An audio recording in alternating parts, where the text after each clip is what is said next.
അത്യാവശ്യം നല്ല മടിയുള്ള ദിവസം തേങ്ങ അരയ്ക്കാതെ അധികം ചേരുവകളൊന്നും തന്നെ ചേർക്കാതെ എങ്ങനെ എളുപ്പത്തിൽ ഒരു ഒഴിച്ചുകറി ഉണ്ടാക്കാൻ ഞാൻ ഇപ്പോൾ കാണിച്ചു തരാം. അതിന് വേണ്ടിയിട്ട് ഞാനൊരു പാത്രത്തിൽ എണ്ണ ഒഴിച്ച് കടുക് പൊട്ടിച്ചിട്ടുണ്ട്, വറ്റൽമുളക് ഇട്ട് കൊടുത്തിട്ടുണ്ട്, കറിവേപ്പില ഇട്ടിട്ടുണ്ട്. അതിനുശേഷം ഒരു ചെറുതായിട്ട് അരിഞ്ഞ് വെച്ചിട്ടുള്ള ഒരു 4-5 ചെറിയ ഉള്ളി ആഡ് ചെയ്ത് കൊടുക്കാം. ഒപ്പം തന്നെ 2 ചെറുതായിട്ട് അരിഞ്ഞ് വെച്ചിട്ടുള്ള വെളുത്തുള്ളി ആഡ് ചെയ്യാം.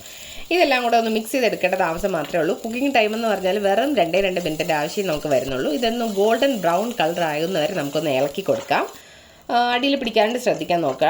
വളരെ കുറച്ച് എണ്ണ ഞാനിവിടെ ഒഴിച്ചിട്ടുള്ളൂ. അപ്പോൾ അത്യാവശ്യം നല്ല ഒരു കളറായിട്ടുണ്ട്. ഈ സമയത്ത് നമുക്ക് നമ്മുടെ കറിക്ക് മഞ്ഞ കളർ ആവശ്യമുണ്ടെന്നുണ്ടെങ്കിൽ മഞ്ഞൾപ്പൊടി ആഡ് ചെയ്ത് കൊടുക്കാം. അതല്ല വെള്ളക്കറിയാണ് വേണ്ടതെന്നുണ്ടെങ്കിൽ മഞ്ഞൾപ്പൊടിയുടെ ആവശ്യമില്ല. അപ്പോൾ മഞ്ഞൾപ്പൊടി ഞാൻ ഇവിടെ കുറച്ച് ഇട്ട് കൊടുത്തിട്ടുണ്ട്. അതിനുശേഷം പച്ചമണം മാറുന്നത് വരെ നന്നായിട്ടൊന്ന് മിക്സ് ചെയ്ത് കൊടുക്കുക. എല്ലാം കൂടി ഇളക്കി കൊടുത്ത ശേഷം നമ്മൾ ഈ തൈരാണ് ആഡ് ചെയ്യാൻ പോകുന്നത്.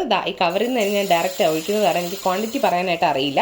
ഒരല്പം തൈര് ഞാൻ ആഡ് ചെയ്ത് കൊടുത്തിട്ടുണ്ട്. ഇതിനുശേഷം നമുക്ക് സ്റ്റൗ ഓഫ് ചെയ്യാം. എന്നിട്ട് നമുക്ക് ഇനി ആഡ് ചെയ്യേണ്ടത് വെള്ളമാണ്. നമ്മൾ എത്ര തൈര് എടുത്തിട്ടുണ്ടോ അതിൻ്റെ ഏതാണ്ട് അത്രയും തന്നെ നമ്മൾ വെള്ളം ആഡ് ചെയ്ത് കൊടുക്കുന്നുണ്ട്. എല്ലാം കൂടെ നന്നായിട്ടൊന്ന് മിക്സായി എടുക്കുക. ഇതേ കണ്ടോ. ഇനി നമ്മൾ ഉപ്പിട്ട് കൊടുക്കാൻ മറന്നു പോകരുത്. അങ്ങനെ ഉപ്പും കൂടെ ഇട്ട് കൊടുത്ത ശേഷം ഒന്ന് രുചിയൊക്കെ നോക്കിയ ശേഷം എല്ലാം കറക്റ്റാണോ നോക്കിയിട്ട് നമുക്ക് കളർ കുറച്ചുകൂടെ വേണമെന്നുണ്ടെങ്കിൽ നമുക്ക് കുറച്ച് മഞ്ഞൾപ്പൊടി ആഡ് ചെയ്ത് കൊടുക്കാം. അപ്പോൾ നമ്മൾ വളരെ എളുപ്പത്തിൽ ഉണ്ടാക്കാൻ പറ്റുന്ന അടിപൊളി ഒഴിച്ചുകറി റെഡി ആയിട്ടുണ്ട് ഇവിടെ.